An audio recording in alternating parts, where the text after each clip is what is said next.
Hello, it's me again, Rox Cañete at your service. Na ako na-discover karon nga skincare nga very organic lang.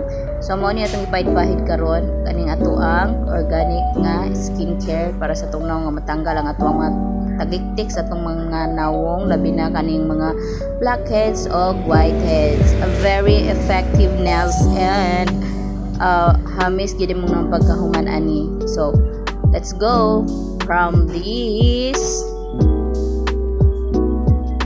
Diba? Daghan kaayo og taklap nga tissue. Okay, no riday. O na siya. Ang atong ingredients diri kay Nescafe, calamansi, and white anang egg white di ay.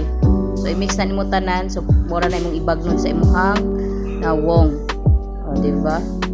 To this hamis.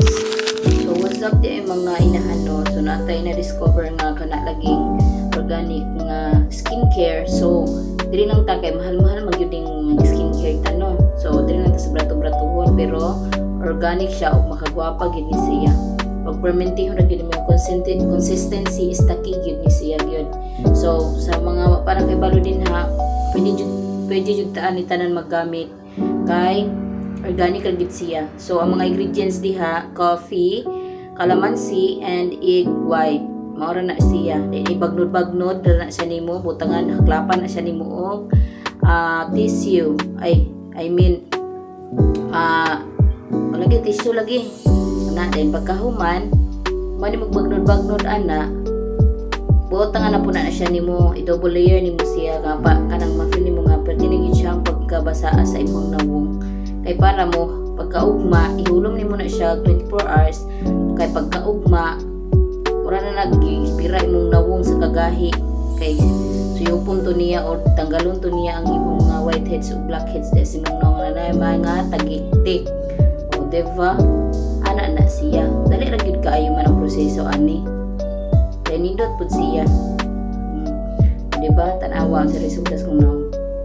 And then gi-check na ko, time check alas 12:30 na dyan siya. Gahi na gini sa akong naong. Ang akong naong dire kay mura nagibira dayon.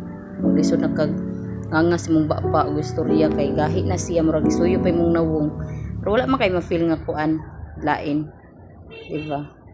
Pagkabuntag pagmata nako, mao ni akong resulta sa akong nawong. Grabe na kagahi mura nagsimindong nga akong nawong. Gahi na kay siya. Oh, diba? Unboxing with me. So ato na ning unbox atong nawong kung nindot pagyud siya. Pero di naman kay siya sakit ining birahon nimo kay murag maskara ba ana bitaw imo siyang birahon. Hinayon lang pud bira no. Pero di naman siya sakit as in. Adi man siya dila na normal ra gyud ana. So ana siya. Nindot kay siya sa feeling kanang inigbira bitaw nimo no kay kanang ma-feel nimo ang kahayag sa imong nawong, hamis nga smooth. Diyon, mura siya glass skin sa imong nawong. Anay mong feeling. O, tanawa. Then, naibot jud ang iyang mga whiteheads. Nakita ko yung mga whiteheads jud. Whiteheads sa mga naa sa akong ilong, diri sa my chin. Dira gyud ang mga whiteheads kasagaran. So, nindot gyud siya. Nadalag gyud siya jud.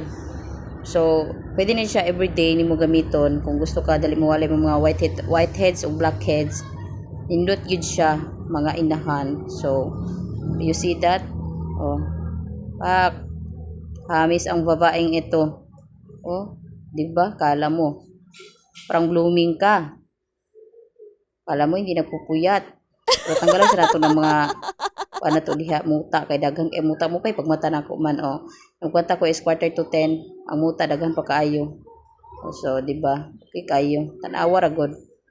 Inana siya porma.